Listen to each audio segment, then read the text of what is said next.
চাওকচোন আমাৰ টিকলিয়ে কেনেকৈ বাচন ধুই আছে। লাইক কমেণ্ট আৰু শ্বেয়াৰ কৰিব নাপাহৰিব। আমার আর বাসন ধোয়ানি লাগবো না, হলুদ দিয়ে সে দিল সুবা দিয়ে গইছে তো ব্যক্তি করছো উঠাবেন সব।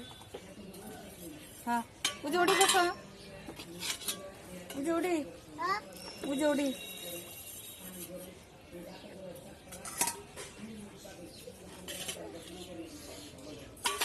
ও ছাই না গাও ছাই উজে ছাই উজে উজে উজে ছাই কড়াইর মধ্যে উজে কড়াইর মধ্যে ছাই না গাও উজে এই যে এনে না গাও এনে এনে এই যে এনে এনে নাও এনে এনে এনে নাও সুবার মধ্যে এনে নাও হ্যাঁ